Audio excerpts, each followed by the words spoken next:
ಅಯ್ಯೋ ಅಯ್ಯೋ, ಏನ್ ತಂಗೆಮ್ಮ ಇದು? ಅನಾಹುತ ಆಗಿರೋದು ಆಗ್ತಿರೋದು ಅವಳ ಮನೆಯಲ್ಲಿ. ಇಲ್ಲಿ ನೀನ್ ನೋಡಿದ್ರೆ ಆಕಾಶನೇ ತಲೆ ಮೇಲೆ ಬಿದ್ದಂಗೆ ಆಡ್ತಿದ್ಯಾ. What is this bro? ಪಟಾಕಿಗೆ ಬೆಂಕಿ ಅಲ್ಲಿ ಹಚ್ಚಿದ್ರು ಅದ್ ಸೌಂಡ್ ಮಾಡೋದು ನಮ್ ಮನೇಲಿ ಅಣ್ಣ. ಅಂತದೇನಾಯ್ತು? ಅನಾಹುತ ಆಗುತ್ತೆ ಅಣ್ಣ. ಅಪ್ಪ ಸತ್ತ ಅನ್ನೋ ಸಿಟ್ಟಿಟ್ಕೊಂಡು ಆ ಗೀತಾ ನಮ್ ಮನೆ ಮೇಲೆ ಅಟ್ಯಾಕ್ ಮಾಡೇ ಮಾಡ್ತಾಳೆ. ಬರ್ಲಿ ನೋಡೋಣ. ನಮ್ಮನೇನು ಕೈಲಾಗದ್ರು ಅಂದ್ಕೊಂಡಿದ್ದಾಳ ಅವಳು. ಕಲ್ ಮುರಿದು ಕಳಿಸ್ತೀನಿ ಅವಳನ್ನು. ಅಣ್ಣ, ಆವೇಶಕ್ ಬಿದ್ದು ಇರೋ ಸಮಸ್ಯೆನ ಮರಿಬೇಡ. ಗುರೂಜಿ ಹೇಳಿದ್ ನೆನ್ಪಿದೆ ತಾನೆ? ವಿಜಿ ಮದ್ವೆ ರಾಯಚೂರಿನ ಹುಡುಗಿ ಜೊತೆ ಆಗೋ ತನಕ ಆ ಗೀತಾ ಏನೇ ಮಾಡಿದ್ರು ಗೆದ್ದೇ ಗೆಲ್ತಾಳೆ. ಆದ್ರೆ ಈಗ ಅವಳು ಸೋಲ್ತಾ ಇದ್ದಾಳಲ್ಲ ತಂಗೆವ. ಅಣ್ಣ, ಅದು ವಿಜಯ್ ಮೇಲೆ. ನಾಳೆ ಆ ಸೋಲ್ ಬಂದು ನನ್ನನ್ನ ತಾಕೋ ಹಾಗಾಗ್ಬಾರ್ದಲ್ವಾ? ಓಹೋ, ಹಾಗೆ ಗುರೂಜಿ ಹೇಳಿದ ಪ್ರತಿಯೊಂದು ಮಾತನ್ನು ಜ್ಞಾಪಿಸ್ಕೊ. ಬೇಲಿ ದಾಟಿ ಒಬ್ಬ ಹೆಣ್ಣು ಬರ್ತಾಳೆ ಅಂತ ಹೇಳಿದ್ರು. ಗೀತಾ ಬಂದ್ಲು, ಅದು ಗೀತಾನೇ ಅಂದಿದ್ರು. ಅಲ್ಲಿಂದ ಅವಳ ಸಂಪರ್ಕ ತಪ್ಸೋದಕ್ಕೆ ನಾವು ನಾನಾ ಪ್ರಯತ್ನನ ಮಾಡ್ತಾನೆ ಇದ್ದೀವಿ. ಆದ್ರೆ ಒಂದಲ್ಲ ಒಂದು ರೀತಿಲಿ ಅವ್ರ ಮನೆ ಜೊತೆ ಲಿಂಕ್ ಹಾಗೇ ಇದೆ. ಅದನ್ನ ಇಟ್ಕೊಂಡು ಮುಂದುವರಿತಿರೋನು ಈ ಮನೆ ಮಗರಾಯ ವಿಜಯಕುಮಾರ.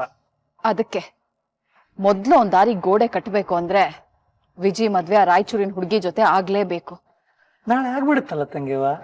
ಅಷ್ಟ್ರಲ್ಲಿ ಗೀತಾ ಅವರಪ್ಪ ಸತ್ರೆ, ಆ ಸುದ್ದಿ ಅವಳ ಕಿವಿಗ್ ಬಿದ್ರೆ ಅವಳು ಬರೋದು ನಮ್ ಮನೆಗ್ ತಾನೆ. ಓ, ಅದಕ್ಕೆ ನಾಳೆ ಸಂಜೆ ತನಕ ಈ ವಿಷಯ ಮುಚ್ಚಿಡಿ ಅಂತ ನೀನ್ ಡಾಕ್ಟರ್ಗೆ ಹೇಳಿದ್ದ?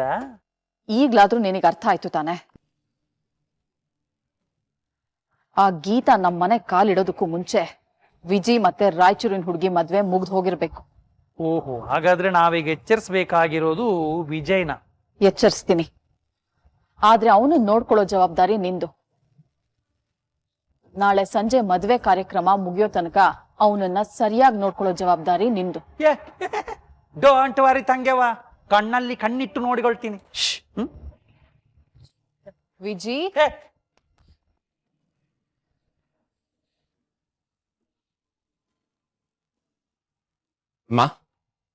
ಬಾ ಕುತ್ಕೋ.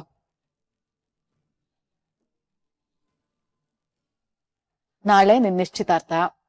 ಹೌದಮ್ಮ. ಅದು ಮುಗಿಯೋ ತನಕ ನೀನ್ ಮನೆ ಬಿಟ್ಟು ಎಲ್ಲೂ ಕದ್ಲೋ ಹಾಗಿಲ್ಲ. ನಾನ್ ಯಾಕಮ್ಮ ಕದ್ಲಕ್ ಹೋಗ್ಲಿ? ಅಷ್ಟು ಬಿಸಿ ಇರೋ ಅಪ್ಪನೇ ಮನೇಲಿ ಇರ್ಬೇಕಂದ್ರೆ ನಾನಿರಲ್ವಾ? ಇರ್ಲೇಬೇಕು.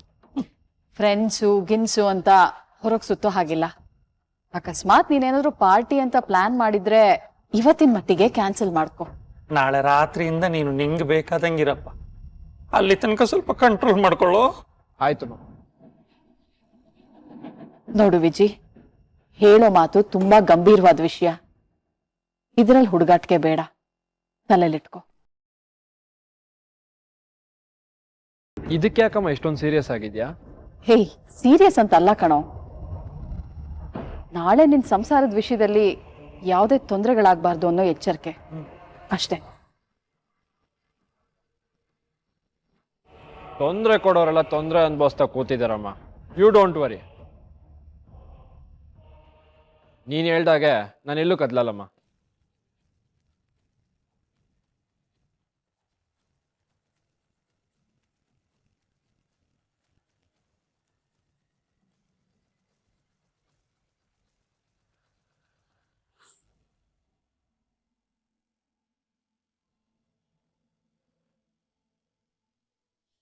ಗೀತಾ, ಅಮ್ಮ ಏನಾದ್ರೂ ತಿಂದ್ರೇನೆ?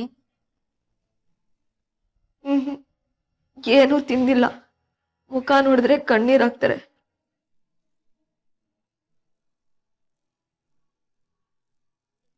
ಪಾಪ, ನಿನ್ ತಂಗಿ ಕಾವ್ಯ ಮನೇಲಿ ಒಬ್ಳೇ ಇರ್ಬೇಕಲ್ವಾ? ಓಹೋ, ಮನೇಲಿ ನಡೀತಿರೋ ಕಷ್ಟಗಳಿಗೆ ಆ ಚಿಕ್ಕ ಹುಡುಗಿ ಮನ್ಸು ಹಾಳಾಗಬಾರ್ದು ಅಂತ ನಮ್ಮಪ್ಪ ಅವತ್ತೇ ಮೈಸೂರು ಕರ್ಕೊಂಡೋಗಿ ಬಿಟ್ಬಿಟ್ರು.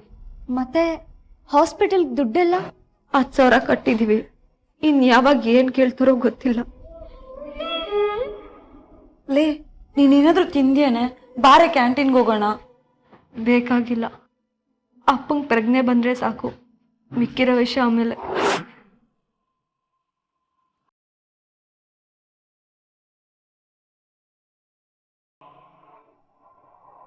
ಸಿಸ್ಟರ್, ಕಾಲ ಎಲ್ಲಿಗೆ ಬಂತು ನೋಡಿ.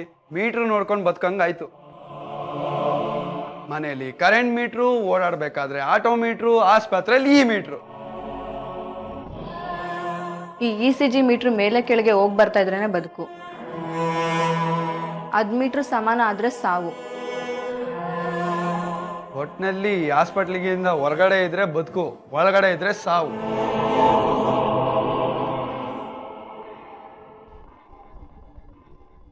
ಸಿಸ್ಟರ್, ಮೀಟ್ರ್ ಸಮಾನ ಆಯ್ತಾ ಇದೆ ನೋಡಿ.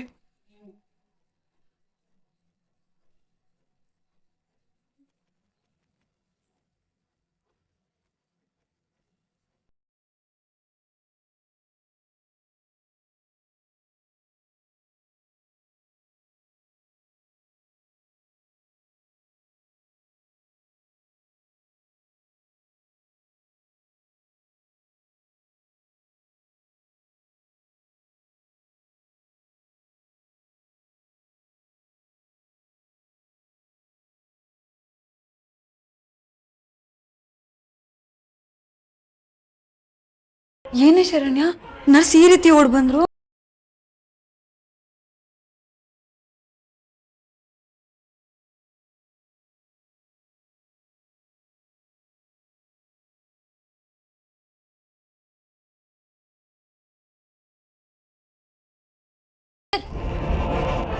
ಏನಾಯ್ತು sister?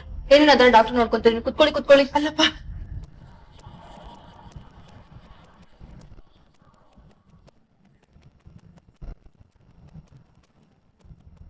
Doctor doctor doctor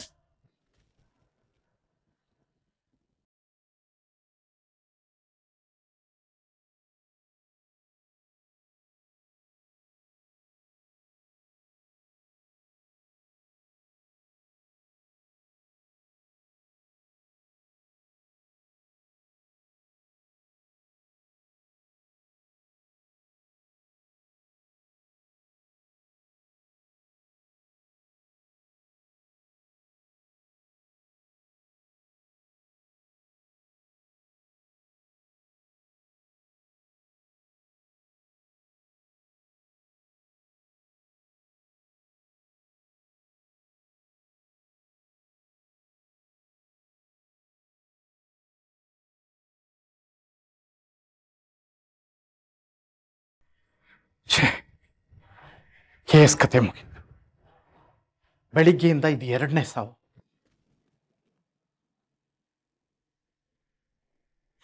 Geetha, ಒಳಗಡೆ ಏನೋ ಆಗಿದೆ ಕಡೆ.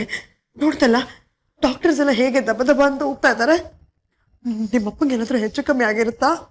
ಅಮ್ಮ, ICUಲಿ ಅಪ್ಪ ಒಬ್ರೇ ಇರಲ್ಲ, ಬೇರೆ ಎಮರ್ಜೆನ್ಸಿ ಕೇಸ್ಗಳು ಇರುತ್ತೆ.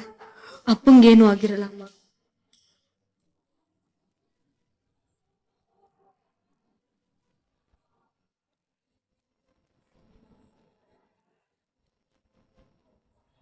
ಅಭಿಷೇಕ್, ಏನಾಯ್ತು? Patient is no more sir.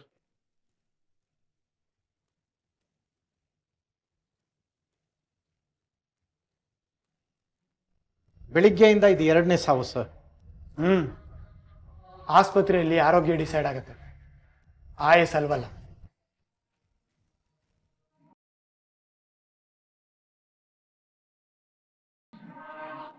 ಅಕಸ್ಮಾತ್ ಪೇಷಂಟ್ BP ಶ್ರೀನಿವಾಸ್ ಅವ್ರು ಸತ್ರೆ ಅವ್ರ ಸಾವನ್ನ ನಾಳೆ ಸಂಜೆ 6 ಗಂಟೆ ತನಕ ಅವ್ರ ಮನೆಯವರಿಂದ ಮುಚ್ಚಿಡಿ. ಅಭಿಷೇಕ್, ಇನ್ನೊಂದು ವಿಷಯ, ಸಾವಿನ ವಿಷಯನ ಅವ್ರ ಮನೆಯವ್ರು ಈಗಲೇ ಡಿಕ್ಲೇರ್ ಮಾಡೋದು ಬೇಡ ಸರ್. ಇವ್ರು ತೀರ್ಕೊಂಡಿರೋ ವಿಷಯ ಇವ್ರ ಮನೆಯವ್ರಿಗೆ ನಾಳೆ ಸಂಜೆ ಗೊತ್ತಾಗಬೇಕು. ಟ್ರೀಟ್ಮೆಂಟ್ ನಡೀತಿದೆ ಅಂತ ಹೇಳಿ, ಈಗ ಸ್ವಲ್ಪ ಚೇತರಿಸ್ಕೊಂಡ್ರು ಅಂತ ಹೇಳಿ, ಮೇಕ್ ಸಮ್ ರೀಸನ್ಸ್. ಒಟ್ನಲ್ಲಿ ನಾಳೆ ಸಂಜೆ ತನಕ ಇವ್ರು ಸತ್ತಿರೋದು ಇವ್ರ ಮನೆಯವ್ರಿಗೆ ಯಾರಿಗೂ ಗೊತ್ತಾಗ್ಕೂಡ್ದು. ಅಭಿಷೇಕ್, ಯಾಕೆ ಅಂತ ಗೊತ್ತಾಯ್ತಲ್ಲ? ಹಾ ಸರ್, ಹೇಳಿದ್ರಲ್ಲ ಮೇಡಮ್ ಫೋನ್ ಅಂತ. ಸಿಸ್ಟರ್, ನೀವು ಅಟೆಂಡರ್ ಆಯಪ್ಪ ಇಲ್ಲೇ ಇದ್ದು ಎಲ್ಲ ಮ್ಯಾನೇಜ್ ಮಾಡಿ. ಒಟ್ನಲ್ಲಿ ಇವ್ರ ಸಾವಿನ ವಿಷಯ ಹೊರಗಿರೋ ಇವ್ರ ಮನೆಯವ್ರಿಗೆ ನಾಳೆ ಸಂಜೆ ತನಕ ತಿಳಿಬಾರ್ದು.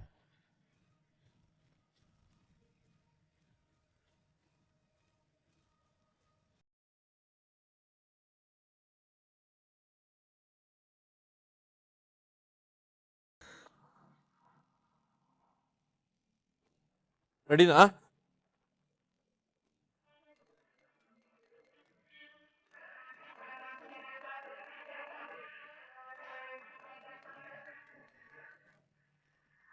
Hello, Geeta the brave girl. ಏನ್ ನೀನಾಗ್ ನೀನೇ ಫೋನ್ ಮಾಡ್ಬಿಟ್ಟಿದ್ಯಾ? ಶನಿ ಕಾಟದ ಮುಂದುವರೆದ ಭಾಗ ಹೇಗಿದೆ?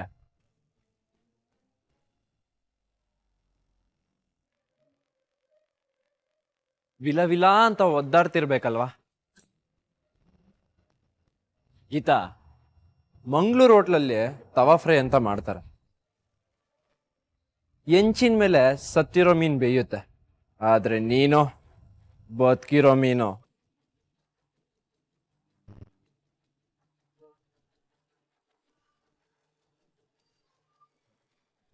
ನೋಡ್ ವಿಜಯ್, ಇವತ್ ನಿನ್ ಕಾರಣದಿಂದ ನಮ್ಮಪ್ಪ ಹಾಸ್ಪಿಟಲ್ ಸೇರಿದ್ದಾರೆ. ನಿನ್ ಕಾರಣದಿಂದ ಸಾವು ಬದುಕಿನ ಮಧ್ಯೆ ಹೋರಾಡ್ತಾ ಇದ್ದಾರೆ. ಅಲೋ ಅಲೋ ಅಲೋ ಅಲೋ, ಒಂದ್ ನಿಮಿಷ. ಅದಕ್ಕೆ ಕಾರಣ ನಾನಲ್ಲ, ನೀನು. ನಿನ್ ದಿಮಾಕ್ನಿಂದ ನಿಮ್ಮ ಮನೆ ಹಾಳಾಗಿದೆ. ಕ್ಷಮೆ ಕೇಳೋ ಸೌಜನ್ಯ ಇಲ್ಲದ ನಿನ್ ಕ್ಯಾರೆಕ್ಟ್ರಿಂದ ನಿಮ್ಮ ಮನೆ ನೆಮ್ಮದಿ ಹಾಳಾಗಿದೆ. ನನ್ನ ಜೀವನದಲ್ಲಿ ಆಟ ಆಡೋಕೆ ಬಂದಿರೋ ನಿನ್ ಜೀವನ ಉಲ್ಟಾ ಹೊಡೆದಿದೆ.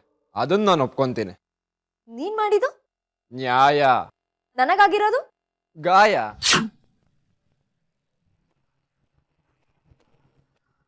ನಮ್ಮ ಅಪ್ಪನಿಗೆ ಏನಾದ್ರೂ ಆಗ್ಬೇಕು, ನಿನಗಿದೆ ಕಣೋ. ಏನ್ ಮಾಡ್ತೀಯಾ?